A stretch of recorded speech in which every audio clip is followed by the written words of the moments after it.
Nous ne parlons ni de foi ni de religion. Nous ne cherchons pas à essayer de savoir quelle est la pensée de Dieu, qu'est-ce qu'il veut, qu'est-ce qu'il dit. Nous essayons uniquement de discuter de son existence. Et aujourd'hui, il se trouve qu'il y a une révolution scientifique, comme le disait Olivier, qui fait que la croyance en un univers uniquement matériel, sans Dieu créateur, scientifiquement, est en train de devenir quasiment intenable. Le Book Club avec Philippe Robichon sur Beurre FM. Le Book Club de Beurre FM, l'émission qui parle des livres avec ceux qui les écrivent, à ceux qui les lisent. Bon dimanche à tous. Steve nous a rejoint. Bonjour Salut, Steve. Salam, shalom. Spécialiste en chirurgie esthétique des émotions et auteur de Karma Sutra, dont la version collector vient de sortir avec inclus un chapitre 10 ou X. X, et un QR code qui vous dirige vers un titre bonus track. Exactement, oui. Je suis champion de France de slam il y a quelques années, donc je me suis dit que c'était intéressant de partager ça avec les lecteurs. Partager aujourd'hui avec ceux qui nous écoutent un Olni. Un Olni, c'est un objet littéraire non identifié. C'est l'événement éditorial de cette fin d'année. Le livre s'appelle Dieu, la science, l'épreuve, l'aube d'une révolution chez Guy Trédaniel. Et ça tombe bien puisque les deux auteurs sont avec nous ce matin. Michel-Yves Bolloré, bonjour et bienvenue. Bonjour, merci. Voilà, vous êtes ingénieur en informatique. Oui.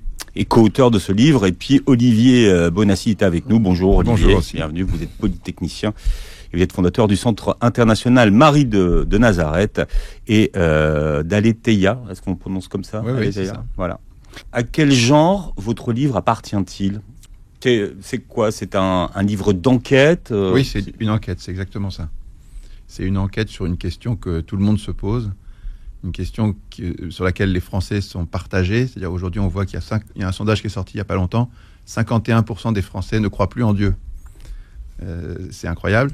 Et donc, ce livre a pour but de leur donner tous les éléments à jour disponibles pour leur permettre de se faire une opinion éclairée à partir essentiellement des découvertes scientifiques des 100 dernières années qui changent complètement la donne. Vous vous placez d'un point de vue déiste en écrivant ce livre? Oui, c'est-à-dire que de ce point de vue-là, effectivement, nous ne parlons ni de foi ni de religion.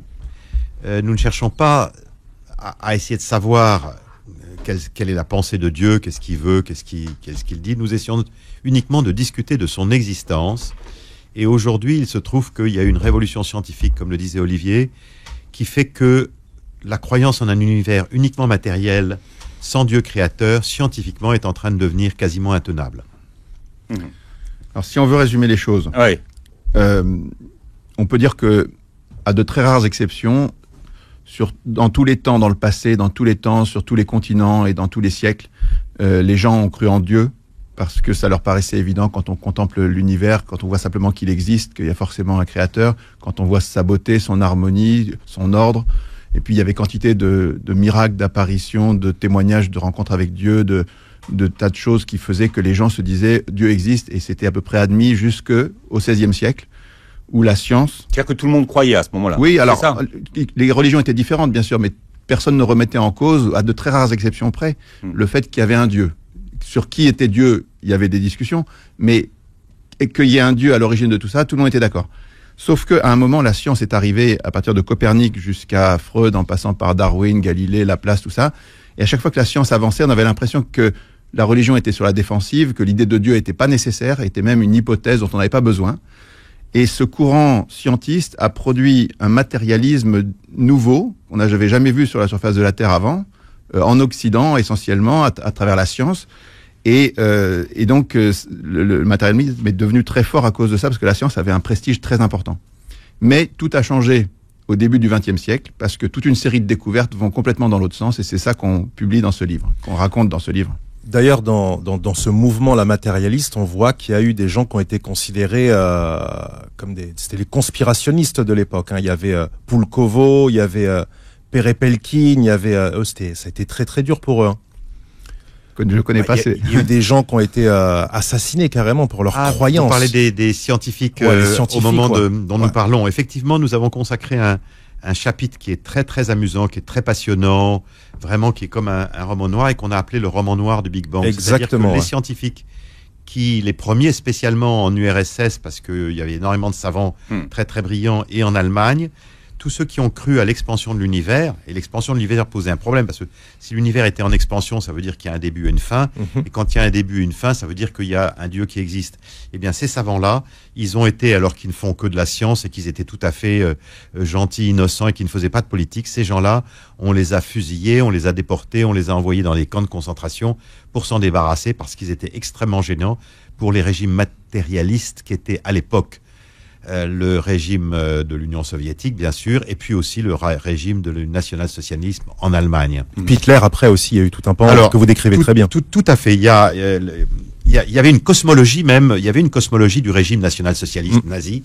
Ils avaient une cosmologie très très spéciale qui était lancée par des savants fous, Horlbiger, etc., et qui pensaient que l'univers était glacial, qu'une partie du froid était tombée sur la Terre, et que ce froid glacial tombé sur la Terre avait été à l'origine de la création d'une race spéciale qui était la race aryenne des Allemands du Nord. Et Hitler avait trouvé cette cosmologie tout à fait extraordinaire. Bien sûr, dans cette cosmologie, l'univers était bien sûr éternel, parce que dans toutes les cosmologies des athées, l'univers est éternel. Alors, c'est une des découvertes de votre livre, et une des preuves que Dieu existe, justement, c'est que l'univers ne soit pas éternel. Oui, tout à fait. Effectivement, si on se replace... Vous l'avez dit vite. Je l'ai dit vite, on va revenir. Parce que c'est central comme idée. Oui, tout à fait. Si on se place hier, il y a 100 ans. 100 ans dans l'histoire des idées, c'est très très peu de temps. Donc si on se place en 1922, la totalité des scientifiques du monde pensent que l'univers est éternel. C'est tout à fait étonnant. Et non seulement ils pensent qu'il est éternel, mais ils pensent qu'il est également stable, statique, et ils pensent qu'il est probablement aussi infini géométriquement. Et en fait, ce qu'ils vont découvrir... D'ailleurs, ça les surprend eux-mêmes énormément, c'est que ça n'est pas le cas du tout. L'univers n'est pas éternel. Il a eu un début et il aura une fin. Et voilà. Et ça a été un choc, si on peut dire. C'est pour ça qu'on a appelé d'ailleurs sous-traité notre livre avec l'aube d'une révolution. C'est que c'est un peu l'aube d'une révolution. Les gens ont découvert le contraire de ce qu'ils imaginaient. Alors ça, c'est très important parce que, comme le disait Michel Yves, dans toutes les visions athées du monde, depuis, on peut remonter aux Grecs, chez Parménide, Démocrite ou les Romains, Lucrèce, jusqu'à Hitler, Staline, Mao, tout ça, en passant par tous les philosophes athées de tous les temps, du passé, ils ont tous toujours pensé que la matière était là depuis toujours, d'une manière ou d'une autre. Et c'était une constante, donc. Et là, on peut dire aujourd'hui que ça, d'un point de vue scientifique, c'est plus possible. On peut plus croire ça, parce qu'il y a eu un début, autant à l'espace et à la matière. On le sait de diverses manières, on le sait par le raisonnement, mais on le sait aussi par la thermodynamique, par la cosmologie, et le Big Bang est une bonne illustration de ce début, qui a eu lieu à un moment, donc un début du temps, de l'espace et de la matière qui sont liés. Ça, c'est très important. La science, Einstein nous a fait comprendre que le temps, l'espace et la matière peuvent pas exister indépendamment l'un des deux autres. On peut pas avoir l'un sans les deux autres. Donc, ce sont des choses qui sont liées, et ces choses-là ont eu un début absolu. Peut-être pas le Big Bang, d'ailleurs, ça peut être avant, il peut y avoir d'autres choses, mais on sait que s'il y a eu des singularités, c'est-à-dire des points très particuliers, comme le Big Bang dans le passé, il y en a peut-être eu, mais pas en nombre infini. Donc il y a un début absolu à tout ça. Et ça change totalement, et ça prend à rebrousse-poil complètement toutes les visions matérialistes de l'histoire. Parce que le début de l'univers pose un problème métaphysique qui est évident. D'un point de vue philosophique d'abord, tout le monde est d'accord sur le fait que rien ne peut sortir du néant. Bon, ça c'est vraiment une idée philosophique très très ancienne. Rien ne peut sortir du néant. Mais une idée scientifique... Ex nihilo nihil, disait Lucrèce, c'est ça. Ex nihilo nihil. Ouais. Voilà. Mais il y a une raison scientifique aussi qui est bien connue, qui vient s'additionner à la première, c'est que il y a un principe de conservation de l'énergie et de la matière. C'est-à-dire que rien ne se perd, rien ne se crée. Donc si l'univers avait surgi du néant, c'est-à-dire un véritable début absolu, il y aurait en plus une violation de la loi scientifique, d'une des lois scientifiques les mieux connues, qui est la conservation de l'énergie et de la matière. Donc le problème du début de l'univers est un caillou majeur dans la chaussure matérialiste. Ce qu'on a découvert, en plus du fait que l'univers avait un début et une fin, ça c'est déjà en soi un très gros problème, on a découvert également que l'univers dépendait de réglages nombreux, ce qu'on appelle des constantes, des paramètres, que ces paramètres... Des réglages fins. Des réglages fins, c'est comme du papier à musique d'ailleurs, c'est écrit. Voilà, c'est tout à fait extraordinaire. C'est-à-dire que ces réglages fins, ce sont des nombres qui ont parfois 10, 12, 15, 20 chiffres les uns après les autres. Et si on change le 10e, le 12e ou le 15e de ces chiffres, eh bien l'univers se casse la gueule. Donc, c'est tout à fait extraordinaire. Notre univers est infiniment improbable. Si on changeait la vitesse de la lumière d'un tant soit peu, le monde n'existerait plus. Si la vitesse d'expansion du début de l'univers était changée un tant soit peu, le monde n'existerait plus non plus. Donc, ça n'est pas soluble, on peut pas mettre ça avec le hasard, ça ne colle pas avec le hasard. Et vous répondez très bien dans le livre, est-ce qu'il y a quelqu'un qui le règle ou est-ce qu'il s'auto-règle? D'ailleurs, il y a toute l'explication qui va avec. Exactement. Voilà. C'est-à-dire que les nombres, il y en a 20 ou 30, plus exactement, une trentaine. Il y a un glossaire à la fin, d'ailleurs, j'invite les gens, il y a de très bons glossaires à la fin sur les nombres, et c'est Voilà. très bien fait. Ouais. Imaginez, vous voulez faire décoller un 747, vous avez 30 compteurs en face de vous, et vous savez qu'il peut décoller que si vous mettez chaque cadran exactement sur le bon chiffre à un 10 millième de réglage près. Est-ce que vous pensez que ça peut être par hasard que les 30 cadrans se mettent sur le bon truc pour que l'avion décolle? Eh ben, l'univers peut pas décoller, c'est-à-dire qu'il peut pas produire des atomes stables ou des étoiles qui brûlent 10 milliards d'années ou la vie complexe s'il n'y a pas des réglages de ce type-là, en physique. Mais en biologie, c'est encore plus fou. Parce que les réglages de la physique sont relativement connus. On en parle depuis très longtemps, depuis 20 ans, 30 ans, de ces réglages fins des 30 constantes de l'univers. Mais on a eu beaucoup de plaisir à écrire un chapitre sur la biologie avec des grands spécialistes, qui est, à mon avis, stupéfiant, parce que on se rend compte que, en plus des réglages de la physique, vous avez des réglages au niveau de la biologie pour que la vie puisse émerger, qui sont faramineux. Alors, oui, mais cette histoire de réglage fin, si on comprend bien, c'est une preuve scientifique de l'existence de Dieu. Oui, absolument, parce que on peut dire que c'est une preuve scientifique de l'existence de Dieu, parce que ça veut dire que les réglages de l'univers sont d'une infinie improbabilité, sont infiniment improbables. Donc pour que l'univers, si Dieu n'existe pas, la seule loi, c'est le hasard et la nécessité. C'est la seule loi de l'univers si Dieu n'existe pas. Eh bien, avec le hasard et la nécessité, l'univers est absolument incompréhensible. Il est tellement improbable que personne ne peut croire ça. Olivier racontait que c'était dans un avion où il y avait 30 cadrans avec 30 nombres qui étaient réglés jusqu'à la 15e décimale. Voilà, notre univers, c'est pas possible que ce soit comme ça. Donc, alors, le hasard, attendez, bien sûr. parce que les matérialistes, ils ont quand même essayé de réagir par rapport à tout ça. Ouais. Donc, sur le premier point, comme vous l'avez bien résumé tout à l'heure, il y a deux points. Il y a le point du début de l'univers qui est attesté par toute une série de disciplines, et le point du réglage fin qui est attesté par toute une autre série de disciplines scientifiques. La question, c'est est-ce que ce sont des preuves? Alors, si on prend le premier point il est extrêmement simple. Vous avez un début au temps, à l'espace et à la matière, donc il y a une cause qui n'est ni temporelle, ni spatiale, ni matérielle, qui est donc transcendante à notre univers et qui a créé cet univers, cette matière, ce temps et cet espace avec puissance. Voilà. Vous avez deux niveaux. Alors, si vous êtes un athée, vous devez contester l'un des deux niveaux. Vous devez dire, alors, il n'y a pas de début à l'univers. Ça devient très, très compliqué aujourd'hui. Ou alors, vous devez dire, il n'y a pas de cause. Ça s'est fait tout seul, sans une cause. Et là, on arrive à des choses très amusantes parce que vous avez parmi les plus grands scientifiques un gars qui s'appelle Stephen Hawking. Vous savez, celui qui était sur... Oui, vous en parlez très bien dans le livre. Stephen Hawking, à un moment, il dit, bon, moi, je veux rester athée, donc j'explique que l'univers s'est créé tout seul, à partir de rien, à cause de la force de gravité. Et il y a son collègue d'Oxford, qui est John Lennox, qui dit, une absurdité reste une absurdité, même quand elle est proférée par un scientifique mondialement connu. J'adore ce passage parce que on voit dans quel corner les gens sont mis quand ils sont obligés d'essayer de trouver des alternatives. Ça, c'est pour la partie du début. Alors, sur la partie du réglage, on arrive à des chiffres faramineux, une chance sur 10 puissance 60 que ce soit réglé comme ça en matière physique et une chance sur 10 puissance 340 000 en matière biologique. Et les gens disent, bon, c'est peut-être parce qu'il y a une infinité d'univers et qu'on est celui qui a eu de la chance d'être dans ces réglages. Les multivers. Les multivers. J'aime bien les histoires des livres, en fait, finalement. C'est un livre qu'on n'avait pas vu, il était sous les radars, s'appelle Dieu, la science et les preuves. D'abord, il n'y a pas le « et », c'est Dieu, la science, les preuves. L'aube d'une révélation, c'est chez Guy Trédaniel. C'est une révolution. Vous êtes l'aube d'une révolution, pas d'une révélation. Alors ça, vous voyez, la révélation, c'est un acte manqué. Oui, absolument. Et pourtant, presque, vous ne parlez pas de religion, ou très peu, dans votre livre. Exactement. Vous êtes numéro 1 des ventes des essais en France. Oui. Voilà, bien vu.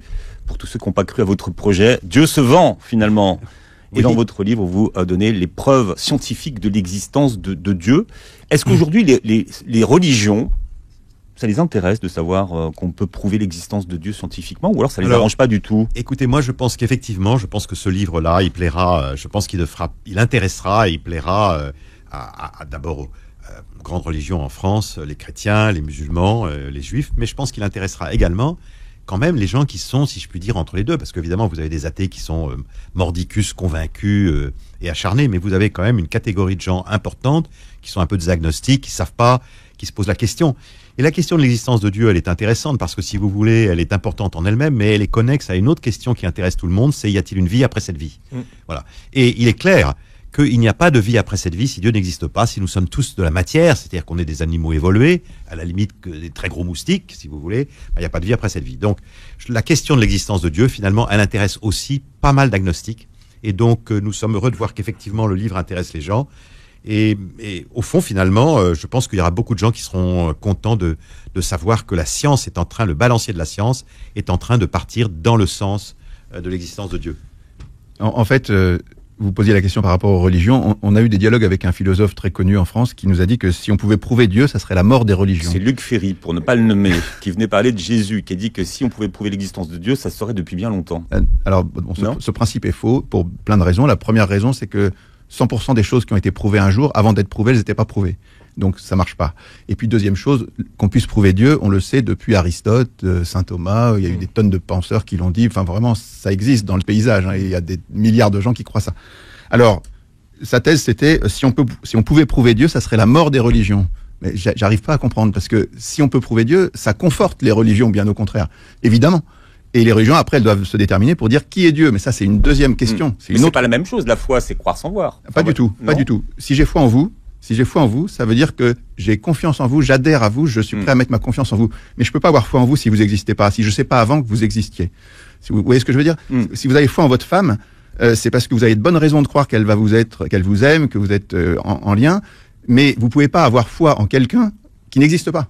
Le préalable, le présupposé, c'est qu'il existe. Vous savez qu'il existe, et ensuite vous pouvez avoir foi en lui. Mais l'existence, la croyance en l'existence précède la foi. Ce sont deux choses différentes, mais la croyance. Donc, notre livre s'intéresse la croyance en l'existence. Oui. La croyance en l'existence précède la foi. La foi, c'est au fond une adhésion. Hein, c'est comme l'amitié, l'amour, etc. La foi, c'est une adhésion. Vous ne pouvez adhérer à Dieu que si vous savez qu'il existe. Vous ne pouvez adhérer à une personne, vous pouvez mettre votre foi dans une personne que si elle existe et vous n'avez pas de doute là-dessus. Donc ce qu'a dit Luc Ferry, pour nous, c'est un petit peu très intelligent et sympathique, mais ça, là, à cet instant-là, c'est comme Hawkins, ça n'a pas de sens, à mon avis.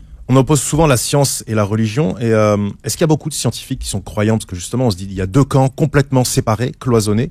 Ou est-ce que c'est une erreur de penser ça? Aux États-Unis, on a dans le livre, on a sorti un certain nombre de sondages qui ont été faits. Aux États-Unis, qui est le pays le plus avancé scientifiquement, et de très loin, puisque presque aujourd'hui tous les cosmologistes sont américains. Les prix Nobel. Et les prix Nobel sont en grande majorité américains. On peut voir que 51% des grands scientifiques américains sont croyants. Donc ça n'est pas une grosse majorité, c'est une toute petite majorité, mais ça n'est pas, contrairement à ce qu'on dit, en France, on a tendance à dire ou à répéter que la croyance en Dieu, c'est pour les ignorants, les petits cerveaux, etc., et que les gens intelligents ne croient en rien. Ben, c'est pas vrai du tout. Et on sait, il faut savoir que un peu plus de la moitié des grands scientifiques américains croient en Dieu. C'est déjà pas mal. Finalement, qu'est-ce qui s'est passé?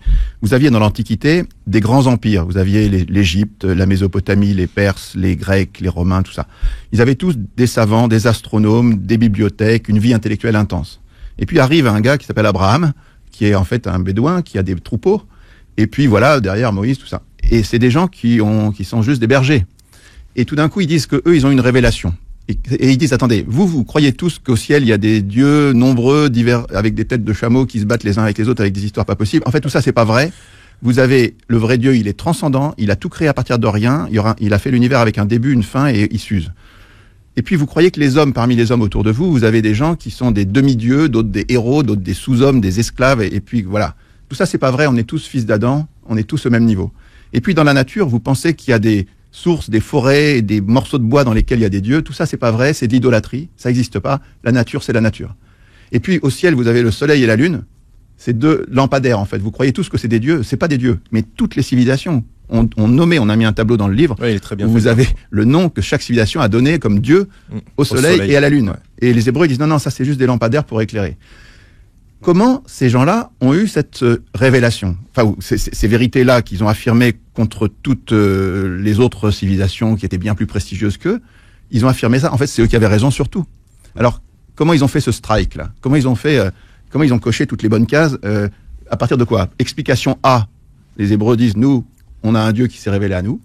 Et puis, explication B, les athées, ils doivent aller ramer un peu pour trouver une explication. On n'en a jamais trouvé. Voilà, l'explication, ils auraient eu de la chance, est un peu grosse, elle est difficile à avaler. Et donc, effectivement, cette histoire d'Abraham et de ses descendants, qui sont les seuls à détenir la vérité sur le plan cosmologique, alors que tous les autres empires, beaucoup plus savants, qu'on admire, effectivement, les Perses, la Mésopotamie, Babylone, Ninive, Athènes, Rome, tous les autres, en fait, ils ont tort. Il n'y a que Abraham qui a raison. Donc c'est tout à fait étonnant, et l'hypothèse que ce soit un coup de bol, on donne 10 exemples en plus de cosmologie là-dedans. Tout à fait, ouais. Donc l'hypothèse que ce soit un coup de bol est pas très et pas très réaliste. Si vous voulez, on appelle ça les anomalies de l'histoire. Comment est-ce que la science progresse? À chaque fois que la science développe une théorie, la science ne dit pas directement le réel, elle dit des théories qui s'approchent du réel et qui essaient de l'expliquer par des équations. Mais quand une théorie comme celle de Newton ou celle de Maxwell arrive à un problème dans un certain domaine, on voit qu'il y a une anomalie, les scientifiques sont obligés de réfléchir pour trouver l'explication. Et c'est les anomalies, la recherche des anomalies qui fait progresser la science. Là, on parle d'anomalies dans l'histoire. Ce qui est arrivé au peuple hébreu, qui a sorti toutes ces vérités, c'est une anomalie. D'un point de vue scientifique, il faut la regarder rationnellement en disant quelles sont les hypothèses, comme une enquête. La réalité de ce qu'a libéré le monothéisme, c'est-à-dire le fait que Dieu se révèle comme étant un Dieu unique, c'est qu'il a libéré l'homme pour avoir avec lui une bonne relation, c'est-à-dire une relation où effectivement on a les pieds sur terre qui n'est que la nature, on n'a qu'un seul Dieu au-dessus de nous et il n'y a pas de divinités cachées qui sont là pour et à qui il faut offrir des sacrifices. Il y a un mot que vous utilisez souvent, Steve, c'est le mot de simplexité. Simplexité, ouais. Comment rendre simple des choses très compliquées. Il y a la loi de Parkinson, par exemple. Souvent, les gens comprennent pas en productivité. C'est quoi Parkinson? Je leur dis, imagine un skieur qui skie dans une pente infinie. Il skie donc jusqu'à l'infini. C'est la même chose avec une tâche si tu ne la cloisonnes pas dans un espace-temps. Voilà. Donc c'est la simplexité. Ce livre est très simplexifié, c'est bien. Voilà. Et pourtant, il fait 600 pages et je peux vous assurer que ça se lit comme un roman historique, quoi. Hein. Voilà, c'est comme un thriller. Sur le Big Bang en particulier, parce que le Big Bang c'est tout un sujet. Et dans le livre, on voit qu'il y a un aspect scientifique, mais on voit que le Big Bang, il a pas fait exploser que l'univers, il a fait aussi exploser beaucoup de croyances limitantes chez l'être humain. D'ailleurs, le mot, les gens qui ont nommé le Big Bang ont voulu le nommer Big Bang pour le discréditer, bien ouais, sûr. pour se moquer. Absolument, c'était pour se moquer de l'abbé Lemaître pour se moquer de Georges Lemaître qui avait l'un des premiers avec Friedman fait la théorie de l'atome primitif. Curé, et en fait, c'est drôle parce que oui, c'était un ecclésiastique et il était aussi docteur du MIT aux États-Unis. Et donc, il a voulu se moquer. Et puis, alors, ce qui est drôle, c'est qu'en fait, finalement, c'est ça les anecdotes, c'est que le mot était tellement amusant que finalement, il a fait Florès et tout le monde l'a adopté. Et il est devenu, l'idée est devenue très populaire avec ce mot-là. C'est la radio, il me semble, non, je crois. Ah, exactement, 1949 à la radio. À la BBC. Ouais, c'est à la page de droite en haut à gauche. Et après, en face, ils ont fait naître le Big Crunch. Alors attendez, il y a Big Bang, Big Crunch, Big Bounce, Big Freeze, Big Chill, Big Rip. Il y a tout un à la fois. Vous pouvez Tous nous faire un petit. Il n'y a pas le Big Mac, mais Peut-être d'abord commencer par la simplicité. Ouais, le Big Bang. Je laisserai Olivier parler du Big Crunch parce que le Big Crunch est une question très très très importante auquel les matérialistes se sont raccrochés extrêmement longtemps. Alors, je pense que ce serait bien qu'Olivier nous dise un mot du Big Crunch que vous citez parce que le Big Crunch a été un parachute, une tentative de parachute, de planche de secours pour les matérialistes.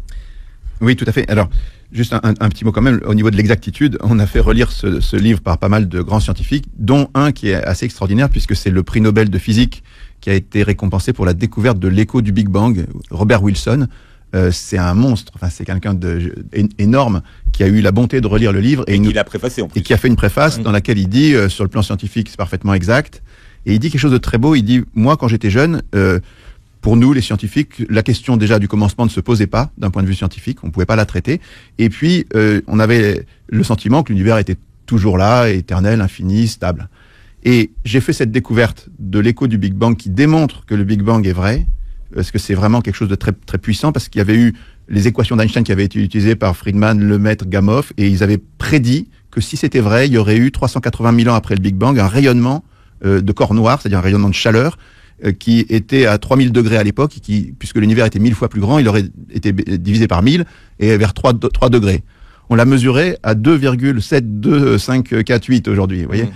Et donc, notre prix Nobel, il dit, j'ai découvert ça, c'est la preuve du début, et maintenant la question de la création se pose obligatoirement. Et j'ai trouvé ça fantastique parce qu'effectivement, c'est exactement ce mouvement dont on vous parle de remontée de la science qui en faveur de Dieu, puisque la question de la création est posée. Voilà. Pour parler du Big Crunch, alors, donc le Big Bang a été l'idée a été lancée en 1922 par Friedman, en 1927 par Lemaitre. Ça a été, Einstein a dit c'est n'importe quoi, puis finalement il a dit c'est la plus grande. Il est revenu dessus. Il est revenu dessus. Mais attention, Einstein est mort en 55, donc on n'avait pas encore la preuve du Big Bang. Lui, il avait admis l'expansion de l'univers parce qu'il l'avait vu avec Hubble.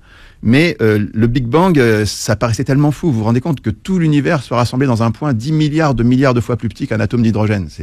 Personne ne peut croire ça. Et en fait, c'est la réalité. Et donc, on l'a constaté dans les années 60 pour deux raisons. Parce qu'on a retrouvé ce rayonnement de fond cosmologique qu'on mesure chaque jour de mieux en mieux maintenant, et qui est vraiment la preuve.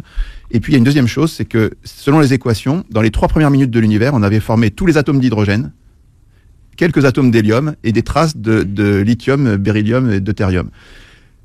C'est exactement la composition des premières étoiles telles qu'on l'a vu dans l'analyse spectrale. Les étoiles les plus lointaines, elles font exactement ça, 75% d'hydrogène, 25% d'hélium et quelques traces d'autres gaz.